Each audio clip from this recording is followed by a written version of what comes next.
On est en 1945, le monde entier souffle un bon coup, la Seconde Guerre mondiale est enfin terminée. Mais, alors que les villes fument encore, une toute autre tension commence déjà à monter. D'un côté, les États-Unis, de l'autre, l'Union soviétique, alliés d'hier, mais avec des visions du monde radicalement opposées. On sent bien que la confrontation est presque inévitable. Alors, la question c'est comment en à peine 4 ans, on est passé de l'euphorie de la victoire à la peur panique d'une nouvelle guerre, nucléaire cette fois, d'une alliance de circonstances à un monde coupé en deux, prêt à s'affronter. C'est ça qu'on va essayer de comprendre ensemble.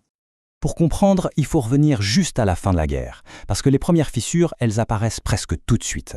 La Grande Alliance qui a fait tomber Hitler, elle n'a pas tenu longtemps. Une fois l'ennemi commun disparu, les ambitions de chacun sont revenues au grand galop. Et elles étaient juste inconciliables. Ok, regardons ça de plus près. Même pendant les grandes conférences comme Yalta et Potsdam, où tout le monde était censé préparer un avenir pacifique, le fossé était déjà là, bien visible. On se met d'accord pour occuper l'Allemagne, bien sûr, mais dans les faits, chacun veut y imposer son propre modèle. Et puis, il y a la bombe atomique. En août 1945, les Américains ne l'utilisent pas seulement pour finir la guerre avec le Japon, c'est aussi un message très très clair envoyé à Staline, pour lui montrer qui détient désormais la puissance militaire ultime. Cette division, qui était encore un peu floue, va très vite trouver un nom. Une expression qui va rester dans l'histoire et qui va définir toute une période.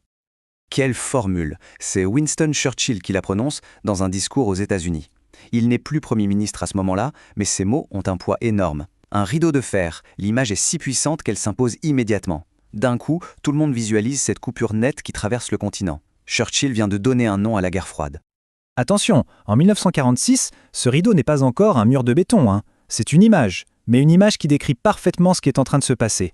L'Union soviétique est en train de fermer, de cadenasser les pays d'Europe de l'Est qu'elle contrôle. L'idée de Staline, c'est de créer une zone tampon, un bouclier de pays satellites pour se protéger de l'Ouest. Et donc, plus aucune influence, plus aucune communication ne passe. Et l'année suivante, en 1947, on passe à l'étape supérieure. Fini les métaphores. Maintenant, on parle de doctrine, de politiques officielles. Les deux camps vont poser sur le papier leur vision du monde et tracer noir sur blanc les lignes de front de cette nouvelle guerre, une guerre idéologique. Et là, c'est un vrai tournant. La doctrine Truman, c'est la fin de l'isolationnisme américain. Fini. Désormais, Washington se donne le droit, et même le devoir, d'intervenir n'importe où sur le globe pour, et c'est le mot-clé, contenir l'avancée du communisme. C'est la naissance officielle de cette fameuse stratégie du containment, de l'endiguement. Et cette politique d'endiguement, elle n'est pas que militaire ou politique. Elle est aussi et surtout économique. C'est le fameux plan Marshall. L'idée est brillante. Pour empêcher le communisme de s'installer, il faut éliminer ce qui le nourrit, c'est-à-dire la misère. En aidant l'Europe à se reconstruire, les États-Unis s'assurent non seulement des alliés stables, mais aussi des partenaires commerciaux. Et c'est là que tout bascule. L'aide est proposée à toute l'Europe. Mais Staline refuse. Et il force tous les pays sous son influence à refuser aussi. Pourquoi ?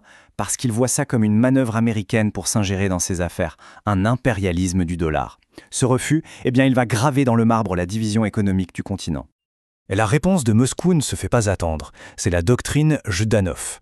Et là, le discours est clair. Le monde est officiellement coupé en deux. D'un côté, le camp impérialiste et antidémocratique mené par les États-Unis, et de l'autre, le camp anti-impérialiste et démocratique, évidemment, mené par l'URSS. La guerre idéologique est déclarée. Quand on les met l'une à côté de l'autre, c'est frappant. C'est un véritable jeu de miroir. Chaque doctrine se présente comme la championne de la liberté, de la démocratie, tout en accusant l'autre d'être une tyrannie expansionniste. À partir de ce moment, il n'y a plus de nuance. Soit on est avec l'un, soit on est avec l'autre. Bien, la guerre des mots est lancée. Mais en 1948, on va frôler la guerre tout court, et tout va se jouer dans une ville, Berlin. Alors, il faut imaginer la situation. Berlin est une île occidentale en pleine mer soviétique. La ville est divisée en 4, mais elle est enclavée dans la zone d'occupation de l'URSS. Staline décide de jouer son va-tout. Il coupe toutes les routes, toutes les voies ferrées, tous les canaux qui relient Berlin-Ouest au reste du monde. Son but, affamer la ville pour forcer les Américains, les Britanniques et les Français à partir. La réponse occidentale est audacieuse. Pas question d'envoyer les chars et de risquer une guerre, non. La réponse viendra du ciel. Pendant presque un an, un gigantesque pont aérien va être mis en place pour ravitailler la ville. C'est un bras de fer incroyable qui s'engage. 2,5 millions. C'est juste hallucinant quand on y pense. 2,5 millions de tonnes de matériel. Tout, de la nourriture, du charbon, des médicaments, tout ce dont une ville a besoin pour survivre. Le tout acheminé par avion pendant presque un an. Pour donner une idée du rythme, il y avait un avion qui atterrissait toutes les 3 minutes, jour et nuit. C'est une prouesse logistique incroyable. Et au milieu de cet exploit technique, il y a une histoire formidable, celle des pilotes américains qui ont commencé à larguer des bonbons et du chocolat attachés à des petits parachutes en tissu pour les enfants de Berlin. Les Rosinenbomber, les bombardiers de raisins secs, comme les ont surnommés les Allemands. C'est un geste simple, mais qui a tout changé. Les anciens occupants sont devenus des héros, des protecteurs. Finalement, Staline cède. Le blocus est un échec. Mais cette crise a des conséquences immenses. Elle va figer la division du monde pour les 40 prochaines années. Après l'épreuve de force de Berlin, 3 choses vont se produire très vite, et elles vont définir toute la logique de la guerre froide. D'abord, la division de l'Allemagne devient officielle. Ce qui n'était que des zones d'occupation devient 2 pays. D'un côté, la RFA, la République fédérale d'Allemagne, alignée sur l'Ouest. De l'autre, la RDA, la République démocratique allemande, un État satellite de Moscou. L'Allemagne devient le symbole et la ligne de front de l'Europe divisée. Ensuite, face à la menace démontrée par le blocus de Berlin, le bloc de l'Ouest s'organise militairement. C'est la création de l'OTAN. C'est un pacte de défense collective. Une attaque contre un membre est une attaque contre tous. Et surtout, c'est l'engagement formel des États-Unis à défendre l'Europe. Un changement radical.